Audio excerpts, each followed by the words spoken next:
एवं परम्परा प्राप्तम्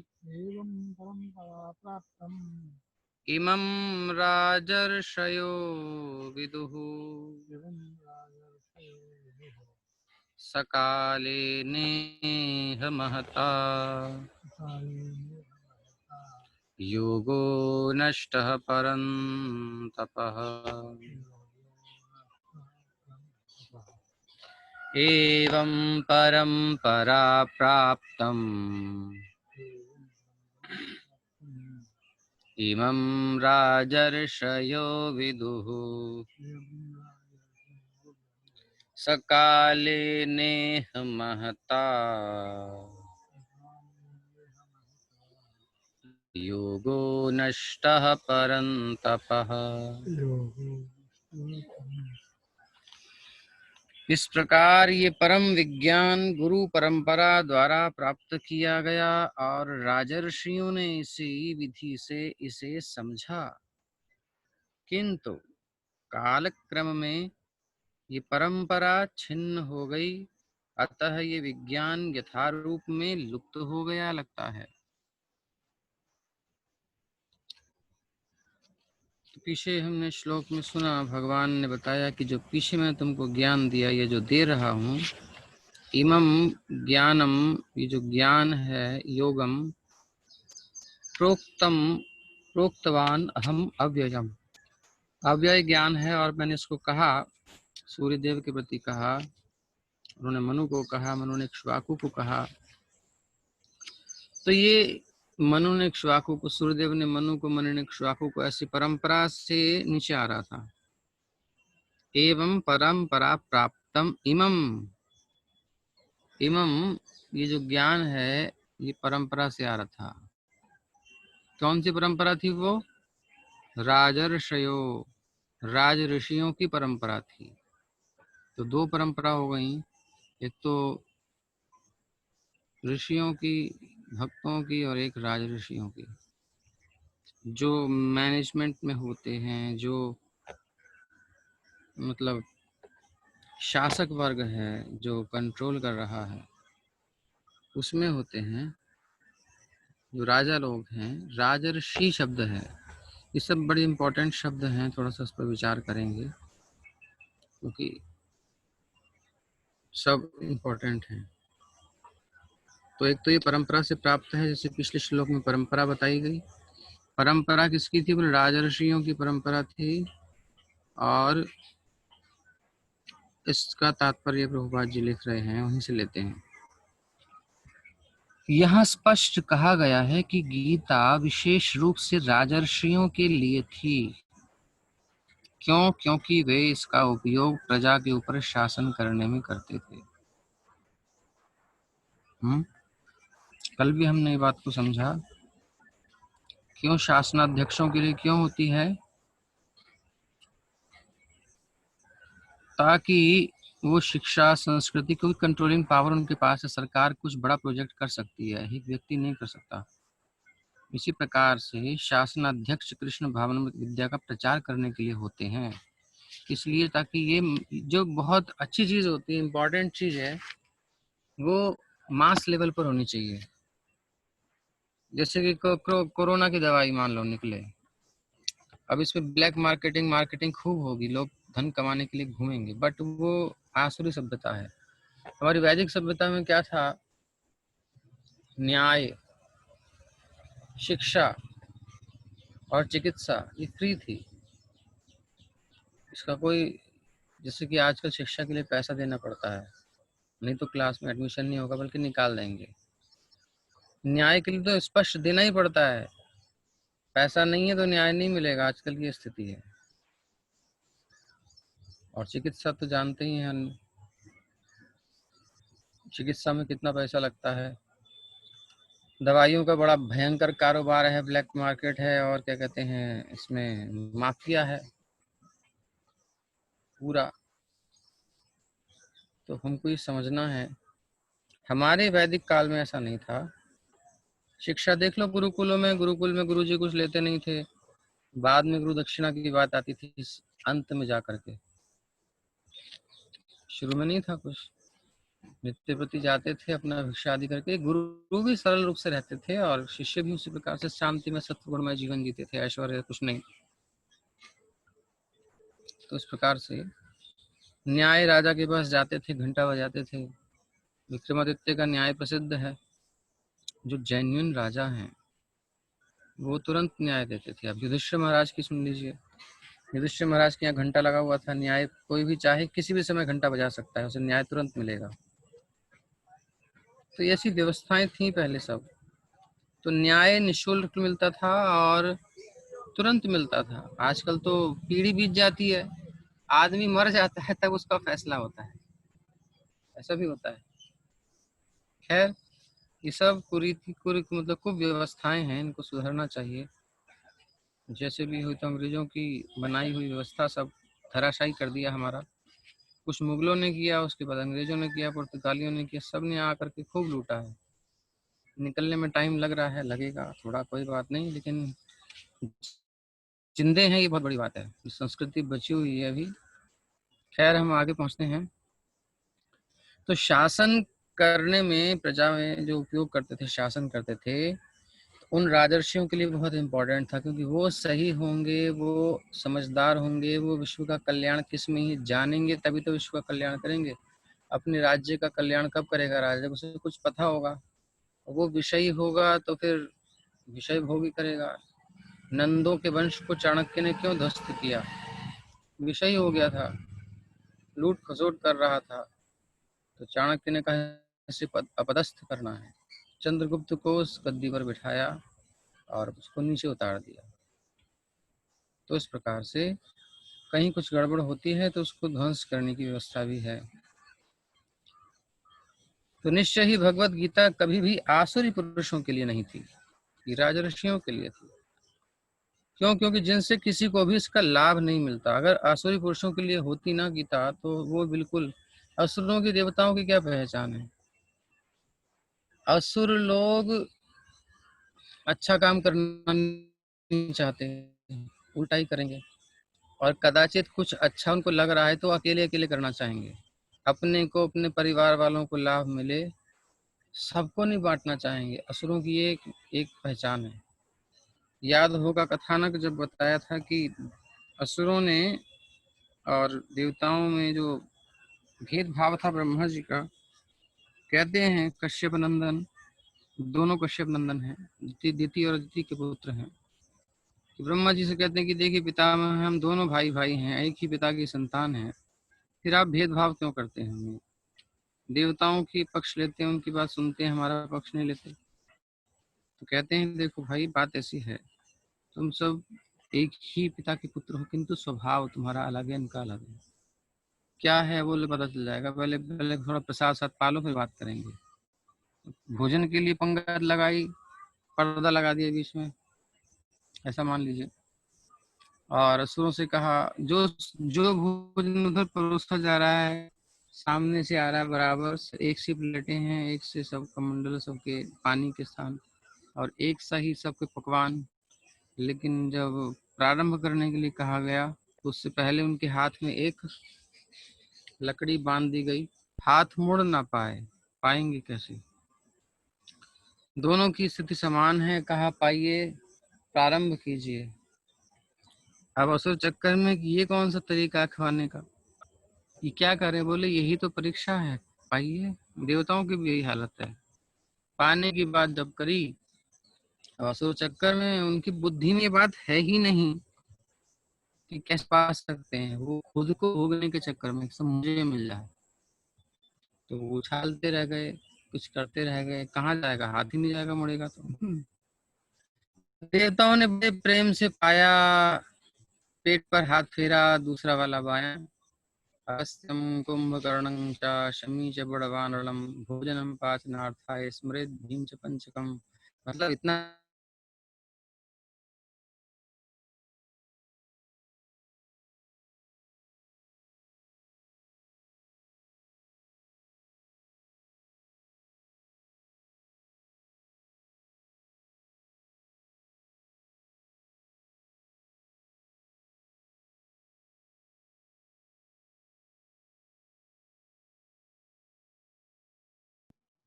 प्रभु जी आवाज नहीं आ रही है। डिस्कनेक्ट हो गया था ना, इसलिए फिर चलिए। तो इतना पा लिया है कि बचाने के लिए मंत्र उच्चारण करना पड़ रहा है। तो जब ये देखा तो असुर करने पड़ गए, ये कैसे पा लिया, किसी को कहीं गिरा नहीं, एक दाना नहीं गिरा दिख रहा, और हमारा सब गिर गया, हमको पा भी पाए, खाली पेट जा रहे हैं, क्या करें, सारी थाली ऐसी रह गई। तो जब ये देखा तो पता चला कि देवताओं ने स्वयं नहीं पाया, अपने पड़ोसी को पवा दिया। हाथ अपने मुंह में नहीं जा सकता, लेकिन पड़ोसी के मुंह में जा सकता है। तो सबने एक दूसरे को पवा करके अपने अपने उदर की क्षुधा मिटा ली। पवाया दूसरे को, अपनी क्षुधा मिट गई। देखिए कितनी बड़ी व्यवस्था है, यह देवत्व। तो इस प्रकार से ब्रह्मा जी ने बताया। तो हम क्या कहना चाहते हैं यहाँ पर, निश्चय ही भगवत गीता कभी भी आसुरी पुरुषों के लिए नहीं थी, जिनसे किसी को भी इसका लाभ नहीं मिलता, और जो अपनी अपनी समझ के अनुसार विभिन्न प्रकार की विवेचना करते। ये असुरों की समस्या है कि वो सबको लाभ नहीं देने वाले थे, इसलिए राजर्षियों को दिया गया। राजा ही नहीं, राजवयों में ऋषि जो हैं। अब ऋषि कौन है, इसके अंदर सात्विकता है, ऋषित्व है, उदारता है, वितरण की इच्छा है। जब विश्वामित्र राजा थे एक साधारण, वो राजा से तपस्या करके फिर वो कभी जाकर ऋषि बने। साधारण राजा से ऋषि बनने के लिए उनको बहुत तप करना पड़ा, यानी इंद्रियों पर संयम, तपस्या, ये सब जिसके पास हो वो ऋषि कहलाता है। राजा के साथ प्लस ऋषि भी है। तो ऋषि राजा होते थे हमारे यहाँ, उनके लिए भगवत गीता थी। तो वो बांट सकते हैं, असुर नहीं बांटेगा, ये हम स्वाभाविक समझ सकते हैं। जिसकी चेतना अपने तक सीमित है, मैं और मैं। देख लीजिए भागवत में, महाभारत में जब भी अमृत निकला, अमृत निकलते ही अमृत के कलश को लेकर के असुर लोग दौड़ पड़े झपट्टा मार के, और क्या कहते हैं, अहम पूर्वम न त्वम इति। पहले मैं पीऊंगा, पहले मैं पीऊंगा, तुम नहीं पियोगे, तुम नहीं पियोगे। अब ये भाषा किसकी है, असुर की। तो भगवान इसलिए असुरों को नहीं देना चाहते, इसीलिए असुरों का पक्ष नहीं लेते भगवान। अन्यथा उनको असुरों से कोई द्वेष नहीं है, उनकी वृत्ति खराब है, जन के कल्याण में नहीं लग सकते, वो स्वार्थी होते हैं, अपने सुख को सोचते हैं बस, और अपने कल्याण के लिए दुनिया को नष्ट करने में कोई उनको शर्म नहीं है, कोई भी हेजिटेशन नहीं है। इसलिए निश्चय ही, क्योंकि वे इसका उपयोग प्रजा के ऊपर प्रशासन करने में करते थे राजा से, इसलिए उनको दिया जाता था। असुरों को क्यों नहीं दिया जाता, क्योंकि अगर असुरों को दिया जाता तो किसी को भी इसका लाभ नहीं मिलता, और जो अपनी सनक के अनुसार विभिन्न प्रकार की विवेचना करते, गीता का मिस यूज करते, गीता का दुरुपयोग करते, इसका कुछ का कुछ अर्थ बताते, जैसा कि हो रहा है। ये भ्रम इतना फैलाया जा रहा है, अब बहुत सारे ऐसे मत हैं, कहाँ तक कहें। इसलिए असली को जान लो, नकली को अपने आप पहचान लो। अब नकलियों की बात बताएं तो ये भी नकली, वो भी नकली, कितना बताना पड़ेगा। और असली को अच्छे से पहचान दिया जाए, ये असली है। एतद् ज्ञानम अज्ञानम यदतोन्यथा, भगवान गीता में कहते हैं, ये है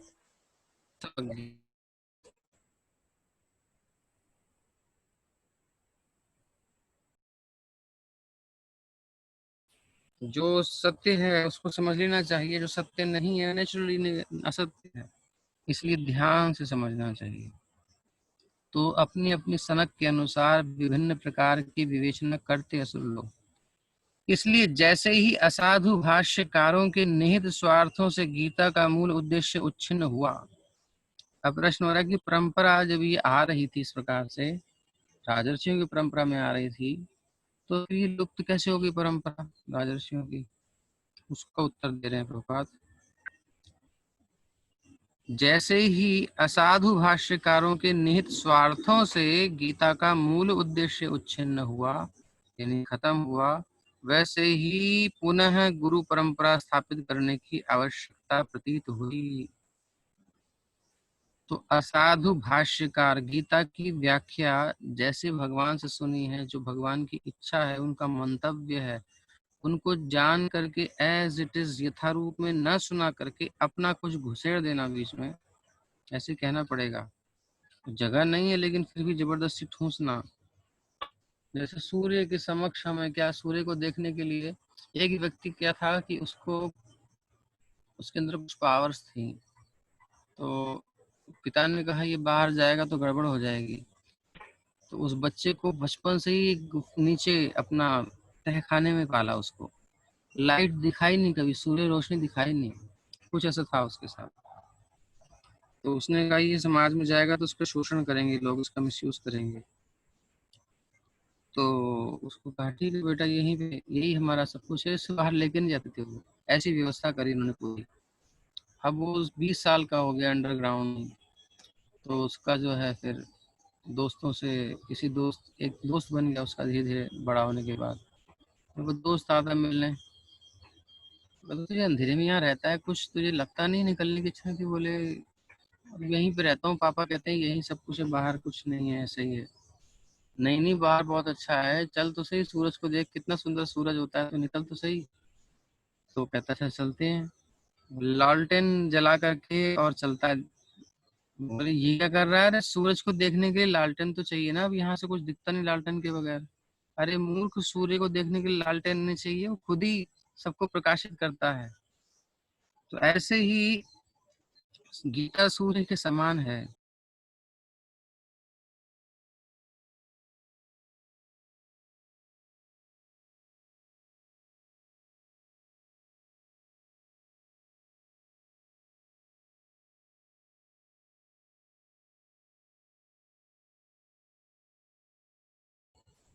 कनेक्शन में प्रॉब्लम है आज। तो इसी प्रकार गीता सूर्य के समान स्वयं प्रकाशित है, किंतु अपनी कुछ व्याख्या इसमें जोड़ करके, अपनी व्याख्या मतलब अपना मंतव्य इसमें डाल करके, भगवान का मंतव्य हटा करके जब अपनी बात कोई डालता है, तो गीता का मूल उद्देश्य नष्ट हो जाता है, वो गीता का संदेश नहीं रह जाता, फिर उसमें जहर मिल जाता है, भ्रमित हो जाती है जनता। तो जैसे ही असाधु भाष्यकारों के निहित स्वार्थों से गीता का मूल उद्देश्य उच्छिन्न हुआ, वैसे ही पुनः गुरु परंपरा स्थापित करने की आवश्यकता प्रतीत हुई।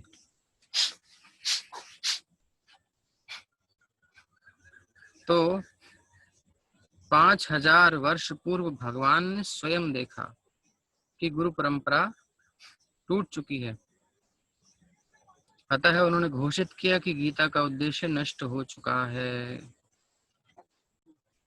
तो गुरु परंपरा टूट चुकी है, क्या अर्थ है इसका?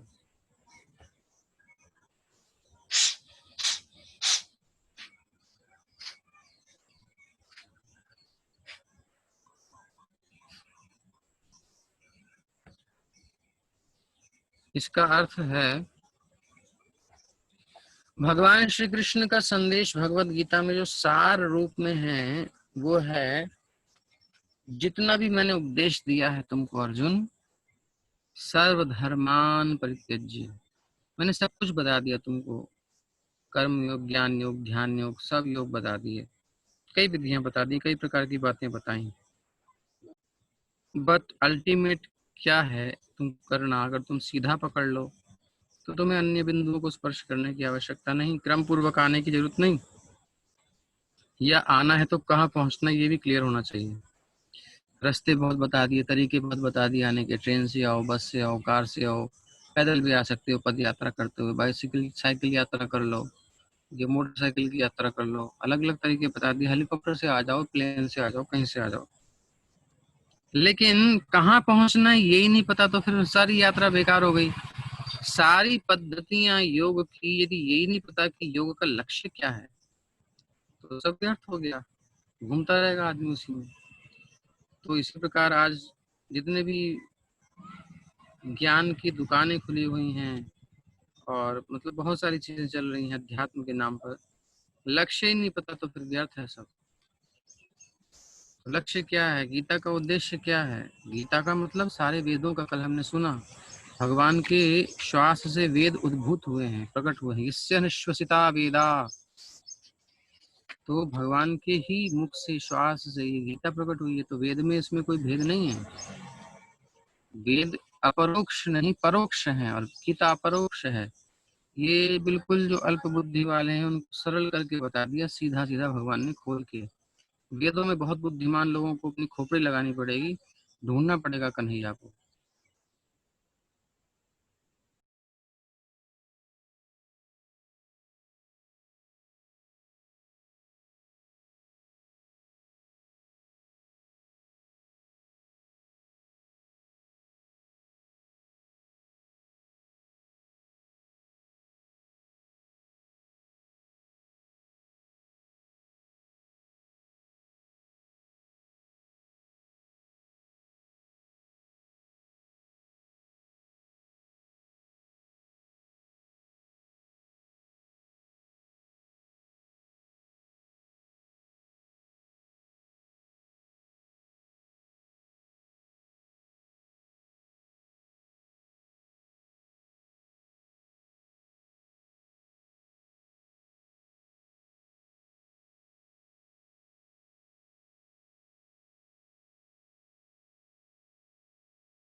हरे कृष्णा। आई थिंक कुछ प्रॉब्लम है दूसरे कनेक्शन में, तो मैं दूसरे कनेक्शन से कनेक्ट कर रहा हूँ, तो ध्यान से सुनिए। हरे कृष्णा।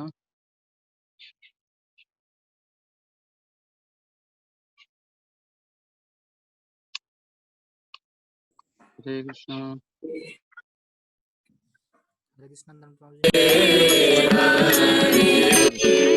हरे राम हरे राम राम राम हरे हरे हरे कृष्ण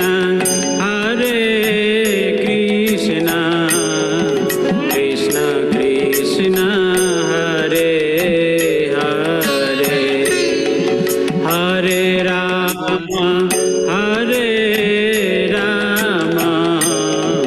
राम राम हरे हरे हरे कृष्णा कृष्णा कृष्णा हरे हरे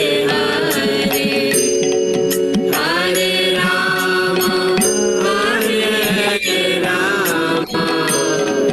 राम राम हरे हरे हरे कृष्णा कृष्ण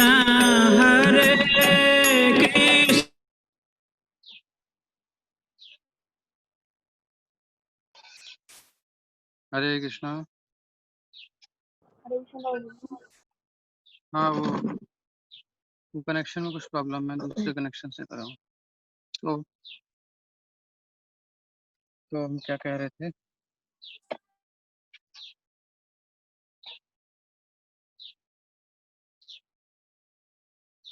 कि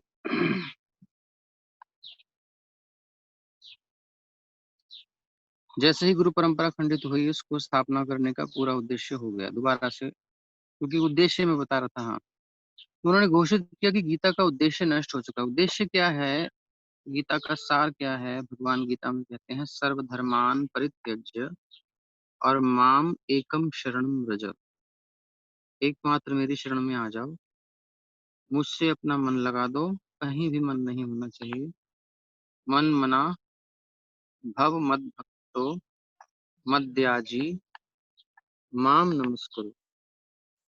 यानी मुझ में अपने मन को पूरी तरह निमज्जित कर दो, डुबो दो, लीन कर दो, मेरी सेवा में लीन हो जाओ। यही उद्देश्य है, जब ऐसा भगवान ने सार बताया है। इससे पहले बोल दिया सर्व गुह्यतमम, ये जो ज्ञान में दे रहा हूँ ये कैसा है, सर्व गुह्यतमम, सबसे गुह्य ज्ञान है, इससे गुह्य कोई ज्ञान नहीं है। तो अब एसेंस है भगवत गीता का, सार है। और भगवत गीता ही नहीं, क्योंकि गीता क्या है, सर्वोपनिषदो गावो दोग्धा गोपाल नंदन पार्थो वत्स सुधीर भुक्ता दुग्धम गीतामृतम महत्।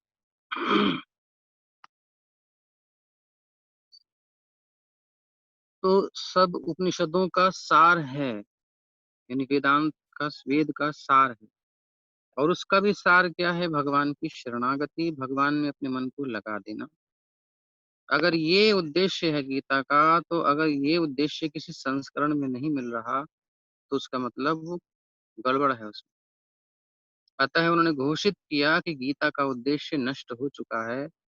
इसी प्रकार इस समय गीता के इतने संस्करण उपलब्ध हैं, विशेषतः अंग्रेजी में, कि उनमें से प्रायः सभी, लगभग सभी प्रामाणिक गुरु परंपरा के अनुसार नहीं है। विभिन्न संसारी विद्वानों ने गीता की असंख्य टीकाएं की हैं, किंतु वे प्रायः सभी श्री कृष्ण को स्वीकार नहीं करते। ये बहुत बड़ी बात है। बहुत सारे विद्वान हैं जो गीता की टीकाएं लिखे, असंख्य है, लेकिन सभी श्री कृष्ण को स्वीकार नहीं करते, यद्यपि वो कृष्ण के नाम पर अच्छा व्यापार चलाते हैं। व्यापार कैसे चलाते हैं, थोड़ा प्रश्न है। गीता के नाम पर व्यापार,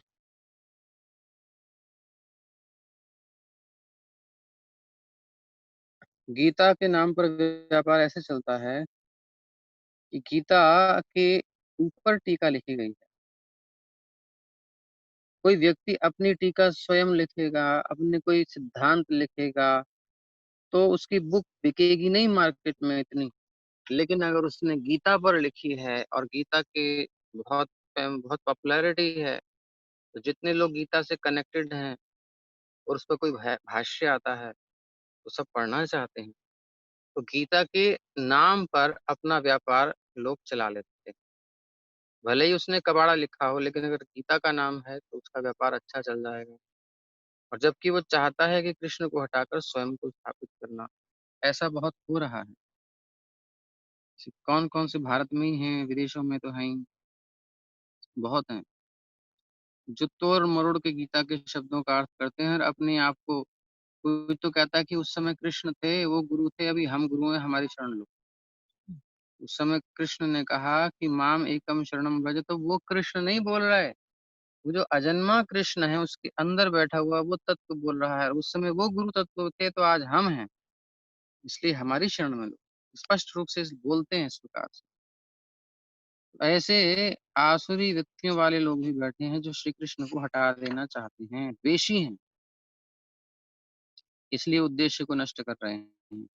तो ऐसी गीता को पढ़ करके संसारी भोले भाले लोग भी भ्रमित हो जाते हैं, कंफ्यूज्ड हो जाते हैं, तो समझ नहीं पाते इसके तात्पर्य को।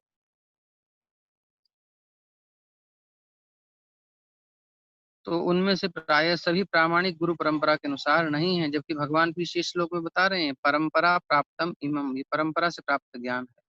लेकिन ऐसे लोग अपना ज्ञान अलग बखानते हैं, बोलते हैं। तो विभिन्न, ये आसुरी प्रवृत्ति है। कैसी प्रवृत्ति है, आसुरी। असुर कैसे होते हैं, असुर और देव हमने अभी सुना। असुर अपने में संकेंद्रित रहता है, अपनी प्रतिष्ठा, अपना नाम, अपना सब कुछ, अपने को ही लीडर बनाना चाहता है, हर चीज में लीड करना चाहता है। और देवता मिल करके चाहते हैं, ये अंतर है। क्योंकि असुर गण ईश्वर में विश्वास नहीं करते। एक परिभाषा ये है कि असुर ईश्वर को मारना चाहते हैं। देखा ही होगा आपने, जितने असुर हैं भगवान विष्णु से द्वेष करते हैं। विष्णु कहाँ है, इसको मार दूंगा। चाहे वो रावण हो, राम का दुश्मन, चाहे वो हिरण्याक्ष हिरण्यकशिपु हो, भगवान श्री हरि का दुश्मन। जितने असुर हैं भगवान विष्णु की कभी भक्ति नहीं करते। अगर करेंगे उपासना तो ब्रह्मा जी को पकड़ लेंगे या फिर शिव जी को पकड़ लेंगे। लेकिन विष्णु के, श्रीहरि के, गोविंद के चरणों की शरण नहीं लेंगे, और भगवान का यही आदेश है कि मामेकम शरणम व्रज, इसी का वो खंडन करते हैं, इसलिए वो असुर कहलाते हैं। ये आसुरी प्रवृत्ति है। अतः अंग्रेजी में गीता के एक संस्करण की नितांत आवश्यकता थी। मान लो प्रभु जी से, प्रभुपाद से पूछे कि आपने क्यों लिखा, इतनी सारी टीकाएं पहले हैं, तो बता रहे हैं इसका कारण कि इसलिए गीता के अंग्रेजी में एक संस्करण की बहुत जरूरत थी, जो परंपरा से यानी गुरु परंपरा से प्राप्त हो। तो जो प्रस्तुत प्रयास गीता का है, जो पढ़ रहे हैं अभी हम, इसी आवश्यकता की पूर्ति के उद्देश्य से किया गया है। और आपकी जानकारी के लिए बता दें, गीता इंग्लिश में ही लिखी गई है प्रभुपाद जी ने, लेकिन उसका ट्रांसलेशन अभी हिंदी में हमको मिल रहा है। तो भगवत गीता यथारूप मानवता के लिए महान वरदान है, बहुत बड़ा वरदान है। क्योंकि वरदान मतलब जो हमारी सामर्थ्य में नहीं होती चीज, वो हमको मिलती है वरदान से ना, हम उसे प्राप्त नहीं कर पाते। तो दुर्लभ वरदान हमें मिल जाए कोई, जैसे भगवान को हम अपनी इंद्रियों से, अपने मन से, अपनी बुद्धि से नहीं पकड़ सकते, नहीं जान सकते। लेकिन जब भगवान स्वयं अपने बारे में बोलते हैं, वो ज्ञान प्रदान करते हैं, दुर्लभ है वो, और वो महान वरदान है हमारे लिए। यानी जो हमारा लक्ष्य है वो हमें प्राप्त हो रहा है स्वयं, बड़ी इजीली हमको पता चल रहा है, इसलिए ये महान वरदान है हमारे लिए। किंतु यदि इसे मानसिक चिंतन द्वारा समझा जाए, चिंतन समझा जाए, तो ये अब समय का अपव्यय होगा। अगर सोचे कोई कि अरे किसी ने, भगवान ने कहा कही गई, ऐसे ही लोगों ने लिख दी है बस, हम तुम में से किसी ने लिख दिए, तो फिर खत्म हो गया आपका सब, कुछ नहीं मिलने वाला। इसे केवल मानसिक चिंतन समझा जाएगा तो समय का अपव्यय होगा। तो फिर आपने अपने समय को व्यय कर दिया, बेकार कर दिया। श्रद्धा आप कहीं भी करनी तो पड़ेगी आपको। अगर भगवान की वाणी में श्रद्धा नहीं कर रहे तो फिर कहीं तो श्रद्धा करोगे। और माया में किसी भी चेला में श्रद्धा करेंगे तो धोखे में पड़ना ही पड़ना है, नष्ट हो जाना है हमारा ज्ञान। हमने कल इस बात पर थोड़ा चर्चा किया था कि संसार में हम जिस पर भी विश्वास करेंगे, श्रद्धा करेंगे, उसमें 4 दोष होते हैं, और उस दोषों के कारण हम ठगे जाएंगे। हमें लाभ नहीं मिलेगा, हमें रिजल्ट नहीं आएगा पॉजिटिव, हम धोखे में ही रहेंगे, अपूर्ण ज्ञान प्राप्त होगा, जैसा कि हम पढ़ ही रहे हैं सब जगह। तो अगर हम भगवत गीता को भी मानसिक चिंतन समझ लेते हैं, तो ये हमारे समय का अपव्यय होगा। भगवान को कोई मानसिक चिंतन से समझ सकता है क्या? किसी व्यक्ति ने क्या किया है, क्या नहीं किया है, आप अपनी जगह बैठे बैठे थोड़ा चिंतन करिए कि उसने आज क्या किया होगा। जैसे हमने मान लो चार्ट बनाया है, जो साधना चार्ट आज विनोद जी ने शेयर किया है सब, तो हम अपना तो भर लें, सो भर लें या ना भरें, किसी और का चार्ट भरना शुरू करें। फलाने देवदास हैं और उनका ये नंबर है और उनका ये एड्रेस है, आज सुबह कितने बजे उठे थे, मेरे ख्याल से वो 9-10 बजे तक उठे होंगे, इससे पहले कैसे उठ सकते हैं, और जब कब किया था, अब जब 9 बजे उठे होंगे तो 1 घंटा तो उनको कम से कम जो नित्य कर्म है, क्योंकि कॉन्स्टिपेशन रहती है तो उसमें लगा ही होगा आधा घंटा 1 घंटा सब सफाई करने में। हाँ, तो 1 घंटे बाद, लेकिन 1 घंटे बाद भी कैसे करेगा? भूख भी तो लगती है खाने के बाद, इतनी देर से उठते हैं तो पहले खाया होगा। मतलब ऐसे स्पेकुलेशन हम बैठे बैठे करें किसी के लिए, तो ये ठीक है क्या? हमें पता ही नहीं, हम मेंटल स्पेकुलेशन करेंगे तो बेकार की चीजें, फालतू का टाइम वेस्ट कर रहे हैं। यही कह रहे हैं प्रभुपाद, यदि इसे मानसिक चिंतन समझा जाए तो ये समय का अपव्यय होगा। ये कोई मानसिक चिंतन नहीं है, स्वयं भगवान के मुख से भगवान के बारे में बताया हुआ ज्ञान है और महान वरदान है। हम अपने मानसिक चिंतन से, इमेजिनेशन से भगवान को नहीं जान सकते, बट कृष्णा स्वयं रिवील कर रहे हैं अपने आप को। क्या प्रोसेस है, कैसे मुझ तक आओगे, कितनी प्रोसेस हैं, उनका क्या क्या तरीका है, इसमें क्या प्रॉब्लम है, तो इस प्रकार से भगवान स्पष्ट कर रहे हैं। आगे कहते हैं, स एवायं मया तेद्य योगः प्रोक्तः पुराणः। योगः प्रोक्तः पुरातनः। भक्तो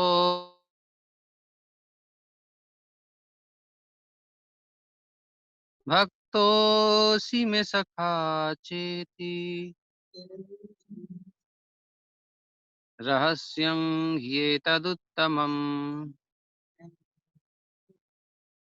रहस्यं ह्येतदुत्तमम्।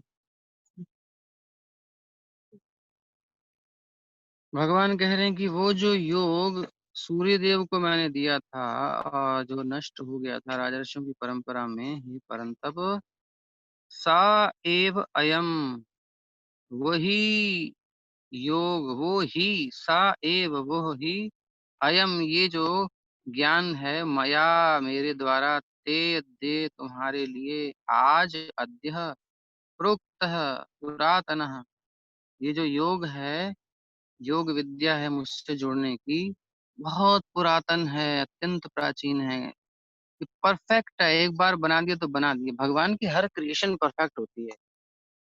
अपडेट नहीं करते ठाकुर जी कुछ, एक बार बस चिंतन करते हैं ऐसा हो जाए, बस परफेक्ट होता है। ट्रायल वर्जन कुछ नहीं होता उनका, सीधा प्रोडक्ट लॉन्च करते हैं। तो भगवान ने स इच्छत, भगवान ने इच्छा की, सा ईक्षत, भगवान ने देखा और बस सृष्टि हो गई। संकल्प किया, संकल्प, सत्य संकल्प भगवान, और सृष्टि हो गई।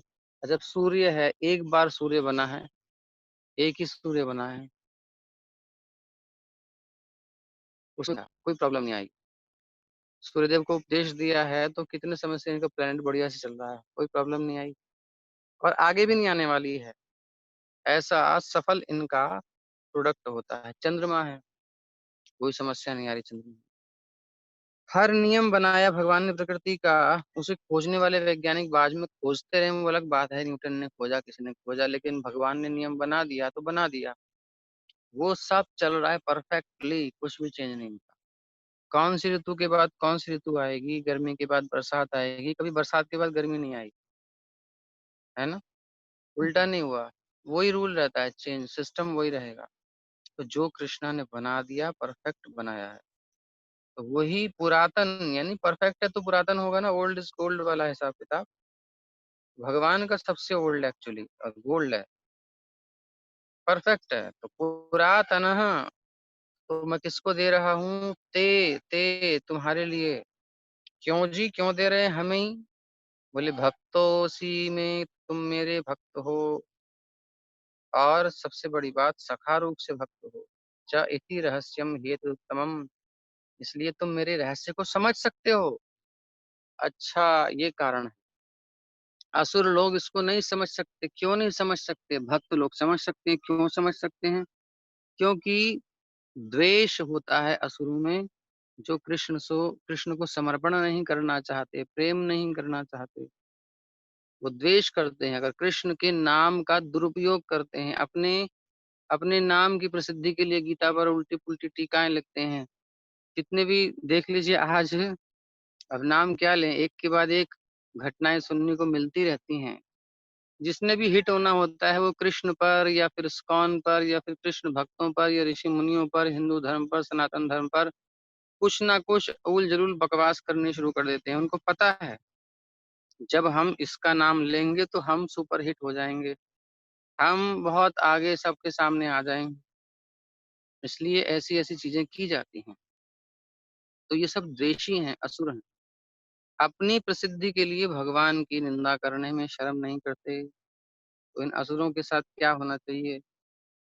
जो असुरों के साथ होना चाहिए वही इनके साथ होना चाहिए। लेकिन क्योंकि ये कली काल है, इसलिए कली काल में इन सबका बोलबाला है। फिलहाल दिन का समय है, बानर जी हैं। तो ये कह रहे हैं कि अगर कौन से, रहीम जी कहते हैं कि कौन से कवि कहते हैं, हिंदी कवि, कि कोयल अब तू चुप होकर के बैठ, क्योंकि ऐसा कुछ है ना एक दोहा, अगर किसी को याद हो तो बोल सकता है। कि कभी वो मौन हुआ बैठिए ऐसे करके। मतलब अब ये दारदू ये खूब कौवे बोलेंगे और जो है मेंढक बोलेंगे टर टर क्या क्या, मतलब इतना शोर होगा तेरी कोयल कोई नहीं सुनेगा, सिर्फ चुपचाप होकर के बैठ और बस। तो इस प्रकार से हम बीज रूप से रक्षा कर सकते हैं। लेकिन प्रभुपाद जी ने एक ऐसी व्यवस्था दी और शास्त्रों में वर्णन किया हुआ है कि भले ही कलिकाल में इतना भयंकर तांडव हो रहा हो, भगवान के विद्रोही विद्वेषी चारों तरफ भरे हों, लेकिन इस में एक विपरीत धारा चलेगी, एक विपरीत धारा चलेगी सतयुग की। क्या चलेगी? कलयुग में सतयुग की एक विपरीत धारा चलेगी, कलयुग के बिल्कुल विपरीत। वो है ये आंदोलन, हरे कृष्ण आंदोलन।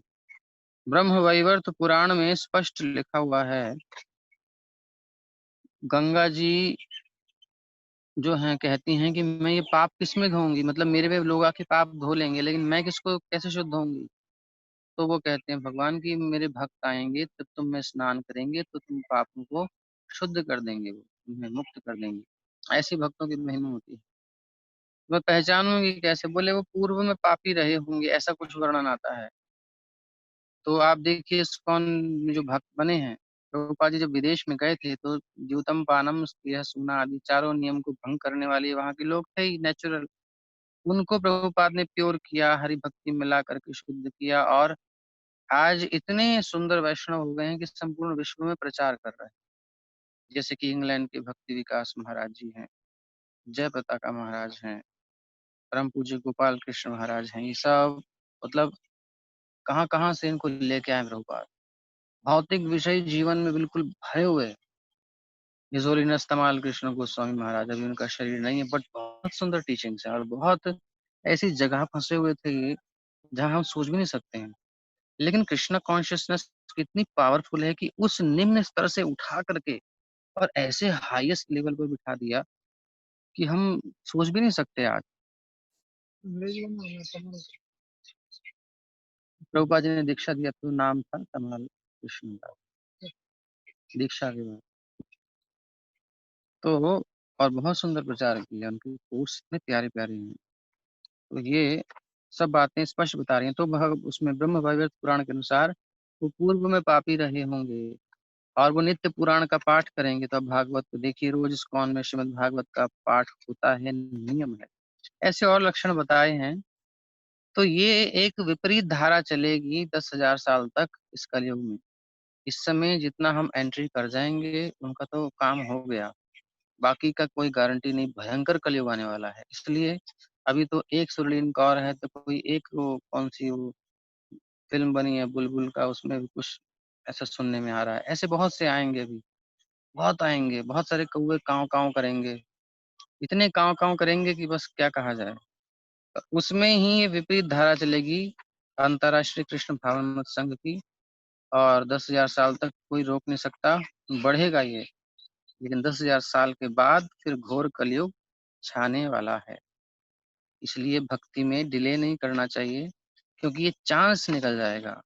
ये कह रहे हैं भगवान कि ये बहुत बड़ा महान वरदान है हम लोगों के लिए इस कलयुग में, जब हमारी बुद्धि इतनी डल है, हमारी डलनेस इतनी है कि हम नहीं समझ सकते, भगवान को समझना चाहते ही नहीं। हम भोग में ही रचे बचे रहना चाहते हैं, मन लगना नहीं चाहता।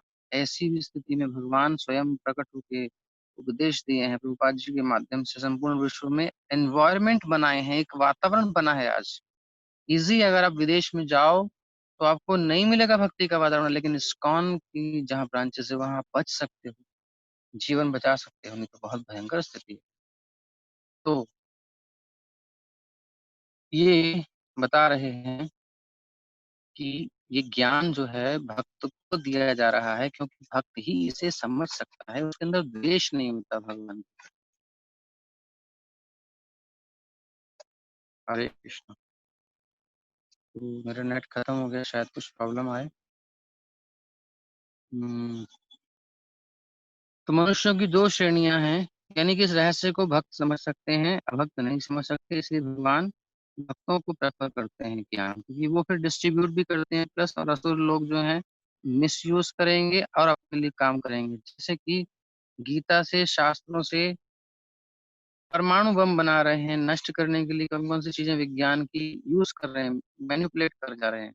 लेकिन जो सीधा-सीधा ज्ञान है भगवान की भक्ति का, संसार में शांति हो, वो उपयोग में नहीं ला रहे। गीता का नाम लेकर के बिजनेस में आगे बढ़ना चाहते हैं, गीता का नाम लेकर के इकोनॉमिक बूम करना चाहते हैं। बहुत सी चीजें गीता में हैं, एक्चुअल में हैं, बट सेंटर पॉइंट मिस उसको आउट कर दो।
तो आप उसको अभी यहीं पे फिनिश करते हैं, क्योंकि अभी मेरा कुछ प्रॉब्लम हो रहा है यहाँ।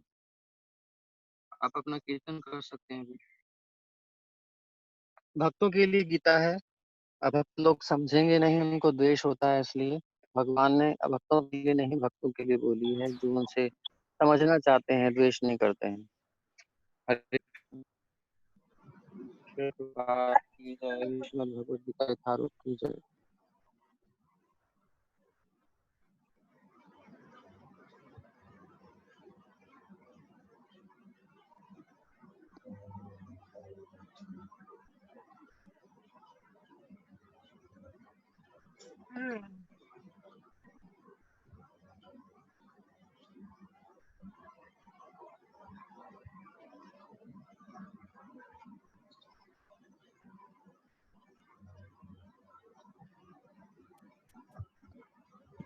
आपको आवाज आ रही है सबको? हरे कृष्ण। जी प्रभु जी आ रही है। एक्चुअली नेटवर्क की कुछ प्रॉब्लम है आज यहाँ, तो वैसे समझ में आ गया, बाकी थोड़ा कल ले लेंगे, अभी इसको फिनिश करते हैं। हरे कृष्ण। हरे कृष्ण बाबू जी। हरे कृष्णा बाबू जी।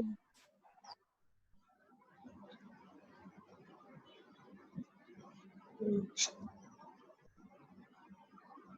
हरे कृष्ण। अच्छा, साधना चार्ट 9 जो है भक्तों का भर के आया है, बाकी सब भी भर के भेजना शुरू कर दें। रिस्पांस तो अच्छा ही है,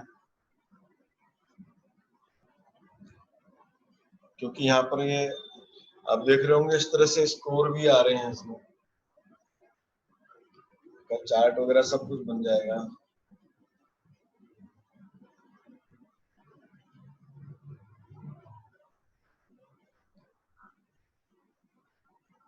जैसे कि इसमें कल का रिजल्ट दिखा है, जिन्होंने आध्यात्मिक श्रवण कितने समय किया, 1 घंटे से अधिक जो है 44% लोगों ने हम में से 1 घंटे से अधिक किया है। 30 मिनट से 1 घंटा 22% लोगों ने किया है, और कुछ जिन्होंने नहीं किया वो 33% लोग हैं, 33%। इस तरह इंडिविजुअल भी सबका यहाँ पर डाटा हमारे पास आ जा रहा है, और इसका रिजल्ट भी हम शेयर कर दिया करेंगे। बहुत बढ़िया फॉर्म बन गया है, सभी लोग भरना शुरू करें। धीरे धीरे क्या होगा कि सब लोग कंपटीशन में आके वापस जो है सभी लाइन पे आ जाएंगे। हरे कृष्ण प्रभु जी, ये वन टाइम भर के देना है या रोज अपडेट करना है? रोज भरना है माता जी, रोज फिल करके सेंड करना है? हाँ जी हाँ जी, उसमें डेट है ना, डेट डालनी है। अच्छा जी। जैसे कल सुबह भर सकते हैं, आज की सारी रिपोर्ट कल सुबह भर देंगे। नहीं, बट हम तो जैसे आज का रूटीन था वो अभी सेंड करेंगे ना? हाँ, आज का जो करेंगे ना वो कल कब कितने बजे सोए थे, आज सुबह कितने बजे उठे, कल कितनी माला करी थी, और जो है सवेरे कितने बजे शुरू करी थी माला, कितने बजे शाम को, वो सब कुछ है ना। मतलब कल की रिपोर्टिंग आज हो पाएगी ना, क्योंकि आज की रिपोर्टिंग तो अभी अधूरी रहती है। आज की रिपोर्टिंग कल और कल की रिपोर्टिंग आज। प्रभु जैसे रोज एक ही रूटीन हो तो फिर तब भी भरना चाहिए माता जी, बढ़िया है ना। फिर ऐसे रूटीन को हम फिर क्या है कि कम से कम दूसरे भक्तों को दिखा सकते हैं कि भाई हाँ इनके नंबर इतने आ रहे हैं। अच्छा जी, तो उससे प्रेरणा मिलती है। हाँ जी ठीक है। प्रभु जी एकादशी कल है। हाँ जी माता जी, कल एकादशी है। देव शायनी एकादशी है। हाँ जी कल एकादशी है। और सभी ने एकादशी पर्व का वैसे तो आज से ही तैयारी कर देते हैं कई वक्त लोग। हाँ जी।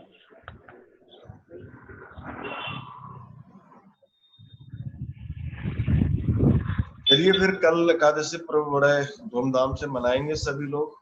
कल जो है सेंटर पे कार्यक्रम भी होगा हमारे।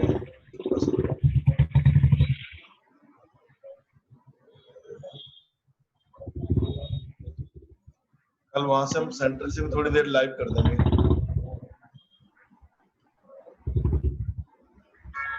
हरे कृष्णा। हरे कृष्णा।